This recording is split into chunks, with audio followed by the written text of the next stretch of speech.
Hi, I'm Will, I'm 25. I've been homeless in Brighton for just over a month.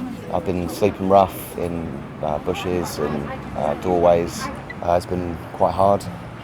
It's very lonely. There's not much help out there for people that are in my situation. And I do obviously want to work. I've tried to get a job. I've had two interviews around Brighton, but as soon as they find out that you're homeless, I've been told the job's been filled. One of the worst things about sleeping rough is obviously the weather. I got soaking wet and I took my wet clothes off and put them in a pile next to me, and when I woke up somebody had stolen them. I was asleep in the street in my sleeping bag, and somebody had ran past and kicked me in the face. The Sussex Nightstop is a small local charity in Brighton and Hove and parts of West Sussex, and we support homeless young people. We offer accommodation to young people in the homes of volunteers.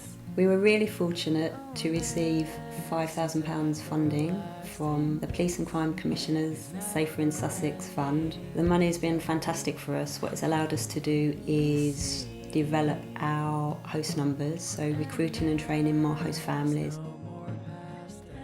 I've been doing Nightstop for probably just about 3 years, I guess, I think in October. And we've had lots and lots of young people through the door. Could be between 50, 60 or more, I really don't know. And not one of them, no problems. And a lot of people say to me, I mean, you tell people you do this and people are just a lot of people are horrified, like, oh God, how could you ever allow, strangers into your house, and these must, they're rough sleepers and they must have problems. And my attitude towards all of this is that you start off everything in life with an element of trust. What happens at the beginning of the week, I get a text from Nightstop saying, can you tell us what days you're available? So it's completely flexible, which is, one of the beauties of it. So the young people are fully assessed, fully checked by the time they reach our host's accommodation. As are our hosts, it's really, really important that the security and the boundaries is set up on both places, on both sides of the placement. And they would tell me, roughly the age, the gender, if there's any issues with them, any past problems. So it's pretty scary for them when they arrive on the doorstep, more scary than it is for me. So you've got to be very warm and welcoming. Everything I own is in my bag. I have my documents, passport, all my clothes, my sleeping bag. When I do sleep, I use it as a pillow, and I put my arm through the strap so that nobody can steal it, because if I lost my bag, I wouldn't have anything left.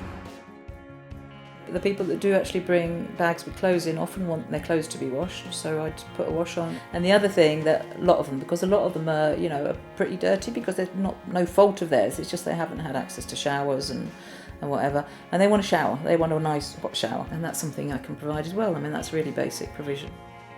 Basically what it is, it's a roof. I go there from 6:30 in the evening and I can sleep there, have something to eat. It's helped me massively. I've been there a week now, and I've managed to get a job interview, which I now start in a few days' time. Thanks to Nightstop.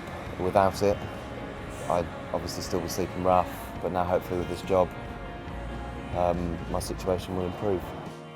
It's the easiest thing as a host to do, and I just think more people should do it. There's not enough people around doing this, really.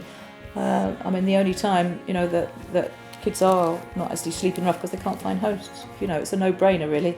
It's dead easy. It's not just about looking after your own and your family. It's about looking after, everybody, really.